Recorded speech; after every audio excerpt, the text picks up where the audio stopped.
இப்போது சமாதான ஏஜி சபையின் தலைமை போதகர் பாஸ்டர் ஆர் கிளாரன்ஸ் மருதையா அவர்கள் தேவனுடைய செய்தியை கொண்டு வருவார்கள். கர்த்தருடைய நாமம் மையப்படுவதாக. இந்த அருமையான நாளிலே உங்கள் எல்லாரையும் பார்ப்பதிலே மிகுந்த மகிழ்ச்சி அடைகிறேன். இன்றைக்கு ஆண்டவர் தரக்கூடிய வார்த்தை என்னவென்றால் 119 சங்கீதம் 1 வசனம். கர்த்தருடைய வேதத்தின்படி நடக்கிற உத்தம மார்க்கத்தார் பாக்கியவான்கள். ஆண்டவர் நமக்கு தந்த பெரிய பொக்கிஷம் கர்த்தருடைய வார்த்தை, கர்த்தருடைய வசனம்.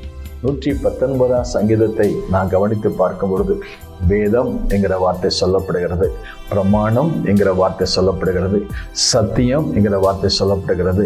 எங்களுக்கு கற்றுக் கொடுத்த வேதாகம ஆசிரியர்கள் இந்த 119 சங்கீதத்தை பாராமல் படிக்கும்படி எங்களுக்கு சொல்லிக் கொடுத்தார்கள். அவ்வளவு தூரம் அந்த வசனம் தேனிலும் மதுரம் உள்ளதுமாக இருக்கிறது. தேவனால் உலகத்திலே வல்லமையாய் பயன்படுத்தப்பட்ட டாக்டர் பில்லி கிரஹாம் அவர்கள் இந்த சங்கீத புத்தகத்தை அதிகமாக அடிக்கடி வாசிப்பார்களாம். ஒரு நாளைக்கு 10 சங்கீதம் 20 சங்கீதம் மற்ற புத்தகங்கள் வாசிப்பதை விட இந்த புத்தகத்திற்கு அதிகமான முன்னுரிமை கொடுப்பார்களாம். ஏனென்றால் ஒவ்வொரு மனிதனும் தன்னுடைய வாழ்க்கையிலே சந்திக்கிற சவால்கள் எல்லாவற்றுக்கும் சிறந்த ஆலோசனை, அவர்களுக்கு புத்திமதி எல்லாவற்றையும் கற்றுக் கொடுப்பதற்கு இந்த சங்கீத புத்தகம் மிகவும் அன்றாட வாழ்க்கைக்கு அது பயனுள்ளதாக இருக்கிறபடினால அதிகமாக அவர் விரும்பி படிப்பதாக சொன்னார். இன்றைக்கு உலகம் நமக்கு என்ன பெயர் வச்சிருக்கிறீங்கன்னா வேதக்காரங்க. ஏன் வேதக்காரங்க சொல்றாங்க? இந்த வேதத்தை படித்தவர்கள், வேதத்தின்படி நடக்கிறவர்கள் என்று உலகம் நம்மை குறித்து சாட்சி சொல்கிறது.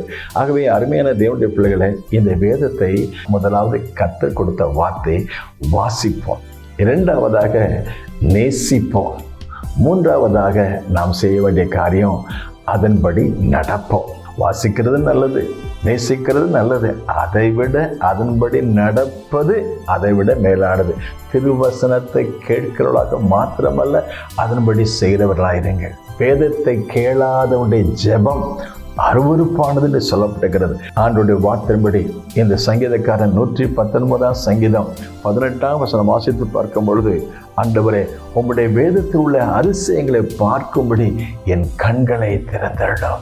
அதிசயமானவரை கொண்டு வருகிற புஸ்தகம், அதிசயமான காரியங்களை செய்கிற இந்த புத்தகம். அருமையான தேவனுடைய பிள்ளைகளை, அன்றியும் அவைகளாலும் அது அடியேன் எச்சரிக்கப்படுகிறேன், அவைகளை கை கொள்வதனால் மிகுந்த பலனுண்டு. இந்த செய்தியை கவனிக்கிற யாராக இருந்தாலும், ஆண்டவரே, இந்த புதிய வருஷத்திலே என் கண்களை திறந்தருளும். எதற்காக திறந்தருளும்? உங்களுடைய வேதத்தில் உள்ள அதிசயத்தை நான் பார்க்கணும். உங்களுடைய அதிசயம், உங்களுடைய அற்புதம், உங்கள் வல்லமை, இவைகளை நான் பார்க்கணும். இதற்கு என் கண்களை திறந்தருளும் ஆண்டவரே என்று சொல்லி கேட்போம். நிச்சயமாகவே நம்முடைய இதயத்தை திறப்பார், கண்களை திறப்பார், காதுகளை திறப்பார், வாசல்களை திறப்பார். அவருடைய அதிசயத்தை காண கர்த்தர் கிருபை செய்வாராக. கர்த்தருடைய வேதத்தின்படி நடக்கிற உத்தம மார்க்கத்தார் பாக்கியவான்கள். நேசிப்போம், வாசிப்போம், அதன்படி செய்வோம். கர்த்தர் நமக்கு உதவி செய்வார். May God bless you. பூமியிலே சமாதானமும் நிதியமும் உண்டாகட்டும்.